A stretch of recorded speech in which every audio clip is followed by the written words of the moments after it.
Hello student, my name is Anshu Tiwari. I am physics teacher, education world Gurdaspur में आपका हार्दिक स्वागत है। आज मैं आपको क्लास 10 आईसीएसई बोर्ड से का एक चैप्टर है फोर्स, उसके बारे में हम डिस्कस करेंगे। फोर्स के बारे में वैसे तो आप क्लास 9 में पढ़कर आ चुके होंगे, तो आज हम थोड़ा सा उसमें रिवाइज करेंगे और उसके आगे की हम स्टडी करेंगे। ओके, तो जैसे कि मैं आपको बताऊंगा, फोर्स जो है उस चैप्टर में हमें force, work and power and energy के बारे में डिस्कस करना है। ओके, अगर मैंने इस चैप्टर को क्या कर रखा है, दो पार्ट में डिवाइड कर रखा है। फर्स्ट पार्ट में आपके करना है आपको ट्रांसलेटरी मोशन, रोटेशनल मोशन में डिस्कस करना है, मूवमेंट ऑफ फोर्स का डिस्कस करना है। ट्रांसलेटरी मोशन, जैसे मान लीजिए ये एक ऑब्जेक्ट है, इस ऑब्जेक्ट का मास स्मॉल m है, हम क्या कर रहे हैं, इस ऑब्जेक्ट पर क्या लगा रहे हैं, फोर्स लगा रहे हैं। तो ऑब्जेक्ट क्या जाएगा, स्ट्रेट लाइन में मूव करेगा, तो ये आपका ट्रांसलेटरी मोशन है। सपोज करो ये एक ऑब्जेक्ट है, ओके, ये ऑब्जेक्ट यहां से क्या है, फिक्स्ड है, पाइवोटेड है, मतलब एक तरह से फिक्स है। मैं अगर इसको यहां से फोर्स लगाऊंगा तब ये ऑब्जेक्ट क्या होगा, रोटेट करेगा, तो ये आपका रोटेटरी मोशन होगा। टॉर्क के बारे में बात करेंगे। टॉर्क क्या होता है, टॉर्क हमारा होता है फोर्स इनटू परपेंडिकुलर डिस्टेंस। ये क्या होता है, हमारा टॉर्क होता है। इसके बाद डिस्कस करेंगे। आगे हम कपल के बारे में डिस्कस करेंगे, फोर्स एंड इक्विलिब्रियम के बारे में डिस्कस करेंगे, इक्विलिब्रियम ऑफ बॉडी के बारे में डिस्कस करेंगे, प्रिंसिपल ऑफ मोमेंट के बारे में डिस्कस करेंगे, सेंटर ऑफ ग्रेविटी के बारे में डिस्कस करेंगे, यूनिफॉर्म सर्कुलर मोशन के बारे में डिस्कस करेंगे, centripetal force and centrifugal force के बारे में डिस्कस करेंगे। सेंट्रीपिटल फोर्स के बारे में आप पढ़ चुके हैं वैसे लास्ट क्लास में। सेंट्रीपिटल फोर्स क्या होता है, ऐसा फोर्स होता है जो सेंटर की तरफ लगता है, और सेंट्रीफ्यूगल जो सेंटर से बाहर की तरफ लगता है। ओके, कुछ टॉपिक रिवाइज करते हैं फोर्स का।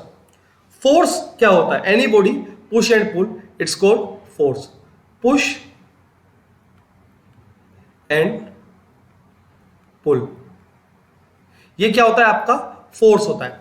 ठीक है, फोर्स जो होता है वो किसी भी ऑब्जेक्ट की डायरेक्शन चेंज कर सकता है, शेप चेंज कर सकता है, रेस्ट बॉडी को मूव कर सकता है, मूविंग बॉडी को ऐसे फैला सकता है, स्पीड चेंज कर सकता है। ये सब क्या करता है, फोर्स करता है। इफेक्ट ऑफ फोर्स की बात करेंगे। जैसे कि मैंने बताया आपको, force can move a body at rest, force can stop a moving body, force can change the speed of a moving body. जो फोर्स जो होता है वो मूविंग बॉडी की स्पीड को चेंज कर सकता है, चाहे तो उसकी स्पीड को इंक्रीज भी कर सकता है और डिक्रीज भी कर सकता है। Force can change the shape and size of a body, force किसी बॉडी की शेप एंड साइज भी चेंज कर सकता है। जैसे कि हम ये चैप्टर पढ़ चुके हैं, आपने एक फॉर्मूला पढ़ा था हमने, फोर्स इक्वल टू होता है एम ए। यस सुनो, इसकी चैप्टर ये जो टॉपिक है force equal to M A, ये फॉर्मूला आया कहाँ से, न्यूटन के सेकंड लॉ से आया। उसके बारे में भी आगे डिस्कस करने वाले हैं। देखा जाए तो फोर्स जो होते हैं वो टू टाइप्स के होते हैं। अगर हम बात करें यहाँ पर, एक होता है हमारा कॉन्टैक्ट फोर्स और एक होता है हमारा नॉन कॉन्टैक्ट फोर्स। कौन सा होता है, एक तो होता है हमारा कॉन्टैक्ट और एक होता है हमारा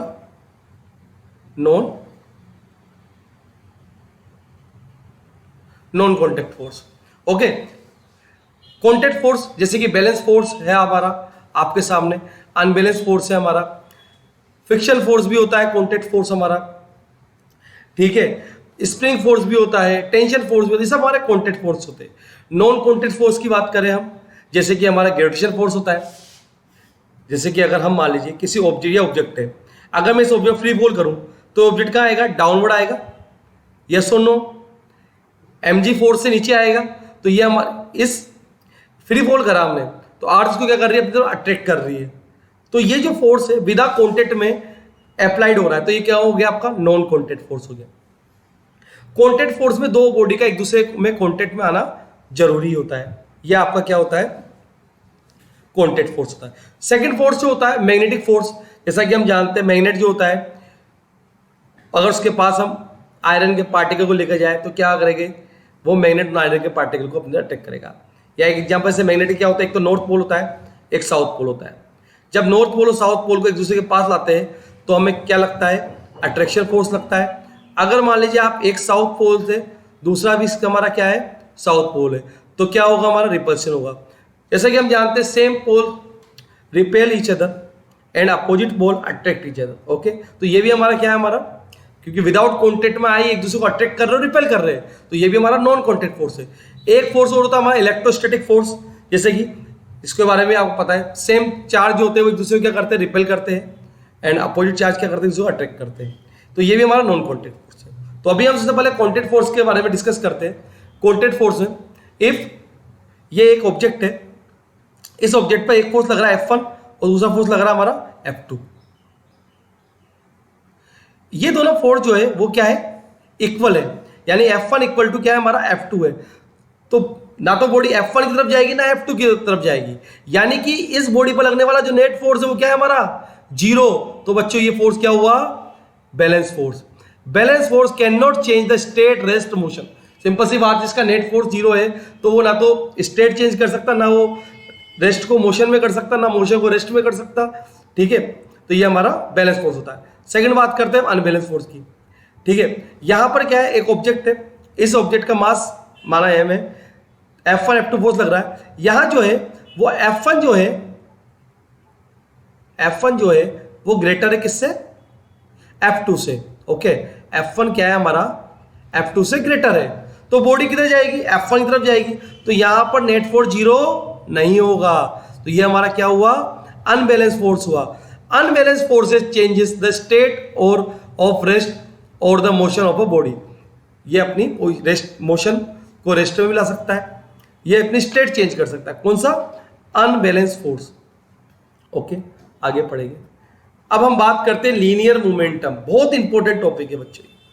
लीनियर मोमेंटम अगर हम बात करें मोमेंटम की, द अमाउंट और quantity of motion possessed by a body is known as its momentum. अगर हम मोमेंटम की बात करें तो मोमेंटम क्या होता है, एक तरह से the product of mass and velocity, it's called momentum, P equal to mv। Okay, ये एक कैसी क्वांटिटी होती है, वेक्टर क्वांटिटी होती है। ठीक है, मोमेंटम जो होता है वो वेक्टर क्वांटिटी होती है, इसे हम P से डिनोट करते हैं।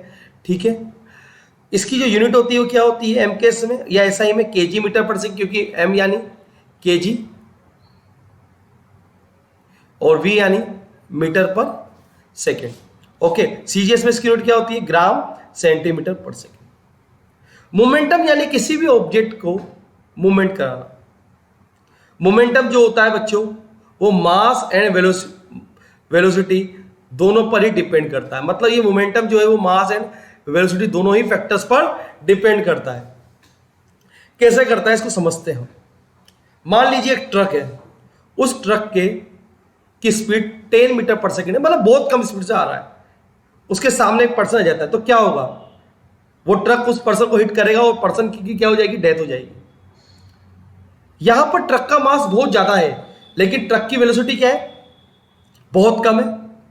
मास ज्यादा है ट्रक का, लेकिन ट्रक की वेलोसिटी से क्या है, कम है, लेकिन उसको फिर क्या होगा, अच्छा खासा मोमेंटम मिल जाएगा हिट करने के लिए, जिससे पर्सन की डेथ हो जाएगी। अगर हम बात करें, एक एग्जांपल और लेते हैं, एक बुलेट है, एक क्या है, बुलेट। ठीक है, इस बुलेट को का जो मास है वो क्या है, कम है, लेकिन जब मैं इसको फायर करूंगा तो उसकी वेलोसिटी क्या हो जाएगी, ज्यादा हो जाएगी, और जब वो किसी पर्सन पर हिट करेगी तो क्या होगा, पर्सन की डेथ हो जाएगी। ठीक है, तब भी उसको अच्छा खासा मोमेंटम मिल गया, मास कम है, क्योंकि मास तो कम है लेकिन वेलोसिटी क्या है, उसकी ज्यादा है, तो इसकी वजह से अच्छा मोमेंटम होने की वजह से अच्छा खासा मोमेंटम इंपैक्ट होता है। तो जो मोमेंटम जो होता है ना, वो मास एंड वेलोसिटी दोनों ही फैक्टर्स पे क्या करता है, डिपेंड करता है। मास एंड वेलोसिटी दोनों ही फैक्टर पे क्या करता है, मोमेंटम डिपेंड करता है। ओके, तो ये हमारा मोमेंटम होता है। आगे बात करते हैं, definition and formula of force by second law of motion, बहुत इंपॉर्टेंट लॉ है। जो फोर्स होता है, the rate of change in momentum of a particle और a body is equal to the external unbalance force applied. मतलब जो force होता है वो क्या होता है, rate of change in momentum के डायरेक्टली क्या होता है, प्रोपोर्शनल होता है। Rate of change in momentum के डायरेक्टली प्रोपोर्शनल होता है। It is a vector quantity for denoted F. Okay, तो डेल्टा पी यानी क्या होता है, डेल्टा पी मतलब चेंज इन मोमेंटम, यानी कि final momentum minus initial momentum, ये क्या होता है हमारा डेल्टा पी होता है। और डेल्टा टी क्या होता है, change in interval of time, यानी final time minus initial time. Initial time always क्या होगा, जीरो होगा, हम जीरो लेते हैं, ठीक है। फाइनल टाइम टी लेंगे इसमें। ओके, आगे बढ़ते हैं। मैथमेटिकली इस लॉ को समझते हैं। सपोज कीजिए एक ऑब्जेक्ट है, उसका मास क्या है हमारा स्मॉल एम है, और जो उसकी इनिशियल वेलोसिटी क्या है यू, फाइनल क्या है वी, और टाइम इंटरवल क्या है टी है, ठीक है। तो यहां पर जो मोमेंटम है वो क्या है, P equal to M V. Final momentum क्या होगा, इनिशियल मोमेंटम क्या होगा, पहले हम बात करते हैं, ठीक है। एम यू क्या होगा, एम यू होगा, ठीक है। अब एम यू इसका क्या है, इनिशियल मोमेंटम है, क्योंकि देखिए जो मोमेंटम चाहे फाइनल हो चाहे इनिशियल हो, मास पर कोई इफेक्ट नहीं पड़ेगा, मास तो वही रहेगा, मास में कोई चेंज नहीं होगा। जिस मोमेंटम के साथ अगर वेलोसिटी इनिशियल है तो वो इनिशियल मोमेंटम, जिस मोमेंटम में मास के साथ अगर वेलोसिटी फाइनल है तो वो फाइनल मोमेंटम, ये आपका क्या होगा, फाइनल मोमेंटम होगा। एंड चेंज इन मोमेंटम जैसा मैंने बताया M V minus M U, M V minus M U by T हो जाएगा, क्योंकि F equal to M V minus M U, ठीक है। इसको और समझते हैं, ये proportional according to Newton second law statement, F proportional M V minus M U by T, okay. F proportional M V minus U upon T, M common ले लेंगे, V minus U upon T, proportional M है। जब भी हम proportional sign हटाते हैं तो क्या लाते हैं, कांस्टेंट लाते हैं, तो के क्या है यहाँ पर कांस्टेंट है, ओके। वेयर के क्या है, कांस्टेंट है, के की वैल्यू क्या होती है, 1 होती है। अगर मान लीजिए आप, जैसे टॉप एक चीज समझाता हूं मैं आपको, अगर मान लीजिए किसी ऑब्जेक्ट का मास क्या है 1 kg है हमारे पास, ओके, और उस ऑब्जेक्ट का फोर्स क्या है 1 यूनिट है, तो एक्सेलरेशन क्या होगा बच्चों, 1 मीटर पर सेकेंड स्क्वायर। क्योंकि आप जानते हो F इक्वल टू क्या होता है, हमने फॉर्मूला निकाला, एंड A इक्वल टू क्या हो जाएगा, F बाई एम। और जब आप F और M की वैल्यू सेम है तो एक्सेलरेशन क्या हो जाएगा, 1 मीटर पर सेकेंड स्क्वायर। एक बात का आप विशेष तौर पर ध्यान रखना हमेशा, कि जो फोर्स होता है, ओके, वो किसी भी ऑब्जेक्ट की डायरेक्शन और पोजीशन दोनों ही चेंज कर सकता है, ठीक है। आई बात समझ में, चले आगे चलते हैं। यूनिट की बात करते हैं, फोर्स की एसआई और एमकेएस यूनिट क्या होती है, मीटर न्यूटन, तो हमारी एसआई यूनिट होती है, और एमकेएस में क्या होती है, केजी मीटर पर सेकंड स्क्वायर, क्योंकि एक्सेलरेशन क्या होता है हमारा मीटर पर सेकंड स्क्वायर। डाइन की बात करें हम, सीजीएस जो होती है वो डाइन में होती है, और ग्राम सेंटीमीटर पर सेकंड स्क्वायर होती है।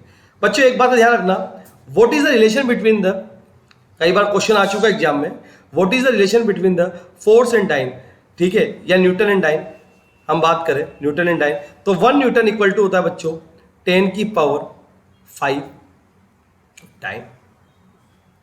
ये रिलेशन आपको हमेशा याद रखना है, ठीक है, क्योंकि जो न्यूटन है वो उसकी क्या है, एसआई यूनिट है, और ये डाइन क्या है, इसकी सीजीएस यूनिट है, ओके। इसी तरह से अगर हम एक रिलेशन और याद रखना, 1 जूल इक्वल टू 10 की पावर, आगे हम पढ़ेंगे इसके बारे में, 10 की पावर 7 अर्ग। 1 जूल जो होता है आपका 10 की पावर 7 अर्ग होता है, ठीक है। ग्राम फोर्स भी बोलते हैं इसको, ग्रेविटेशन यूनिट की बात करें हम, किलोग्राम फोर्स केजीएफ भी बोलते हैं, किलोग्राम वेट भी बोलते हैं इसको, ग्राम फोर्स को जीएफ भी बोलते हैं शॉर्ट में, और ग्राम वेट भी बोलते हैं। और आपको बता दूं मैं, याद रखना 1 kgf इक्वल टू होता है 9.8 newton, and 1 gf equal to होता है 980 डाइन, ओके। 1 kgf क्या होता है, 9.8 न्यूटन होता है, और 1 gf क्या होता है आपका 980 डाइन के इक्वल होता है, ओके बच्चों। आगे चलते हैं। तो बच्चों आज के लिए ये टॉपिक काफ़ी है, इस टॉपिक के बारे में हम अगली क्लास में और आगे पढ़ेंगे, okay. Thank you for watching. इस चैनल को लाइक करिए, सब्सक्राइब करिए, ओके बाय, थैंक यू।